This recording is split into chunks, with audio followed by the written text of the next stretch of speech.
Bismillahirrahmanirrahim. Segala puji bagi Allah, Tuhan semesta alam. Salawat dan salam kita haturkan kepada semua Nabi Allah, terkhusus Nabi terakhir kita, Muhammad Sallallahu Alaihi Wasallam. Assalamualaikum warahmatullahi wabarakatuh.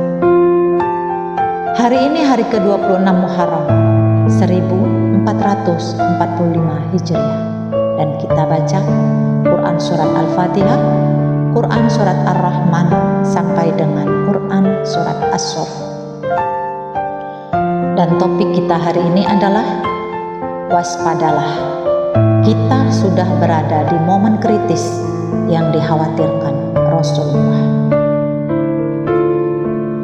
Seperti telah kita ketahui bersama, dunia saat ini berada di ambang perang nuklir atau perang dunia ketiga. Dan sebelum perang dunia terjadi, internet dunia akan dimatikan. Rasulullah telah mengingatkan kita tentang hal ini. Jika Yerusalem atau Israel sudah berada di atas panggung dunia dan Yasrib ada dalam keterpurukan, maka akan terjadi malhamah atau perang dunia ketiga. Selanjutnya penaklukan Konstantinia atau Konstantinopel dan Khuruj Dajjal. Setelah perang dunia ketiga akan terjadi penaklukan Konstantinia atau Konstantinopel. Mengapa Rasulullah sangat khawatir dengan keadaan ini?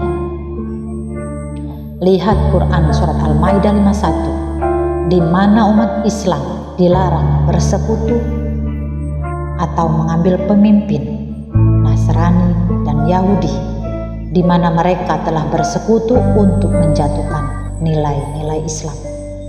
Dan jika kita melakukannya, kita termasuk golongannya. Lalu, siapakah yang dimaksud Allah dengan mereka? Apakah semua Nasrani dan Yahudi?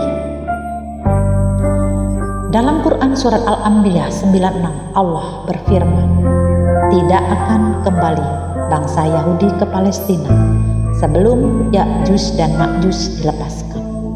Lalu siapa Ya'juj dan Ma'juj menurut Allah?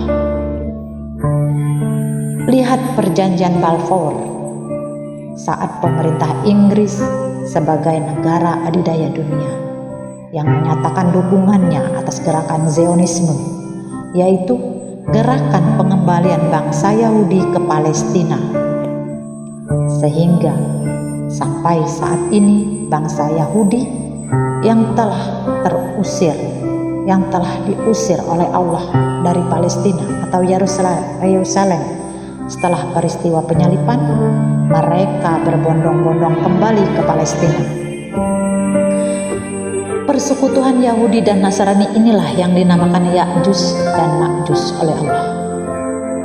Dan umat Islam dilarang bersekutu dengan mereka. Tapi lihat sekarang, Turki yang notabene Muslim, apakah sudah menjadi negara anggota NATO? NATO adalah Dewan Keamanan Zionis. Dan berapa banyak umat Muslim yang mendukung Turki. Penaklukan Konstantinopel yang disabdakan Rasulullah akan terjadi setelah malhamah. Yang didongengkan telah terjadi saat penaklukan oleh Al-Fatih, sehingga merubah nama Konstantinopel menjadi Istanbul dan merampas Katedral Hagia Sophia dan sekarang merubahnya menjadi masjid. Pantaskah hal itu dilakukan? Apakah Rasulullah mengajarkan demikian saat penaklukan negara-negara Muslim?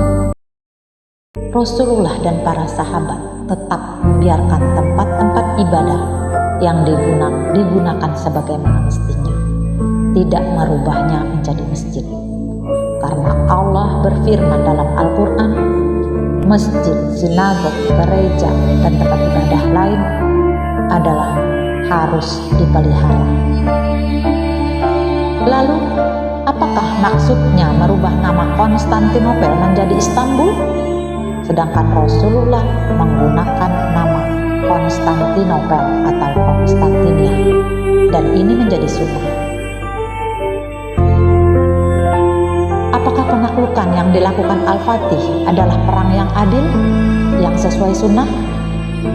Karena itu, penaklukan Konstantinopel yang disabdakan Rasulullah SAW belum terjadi dan akan terjadi setelah Perang Dunia Ketiga.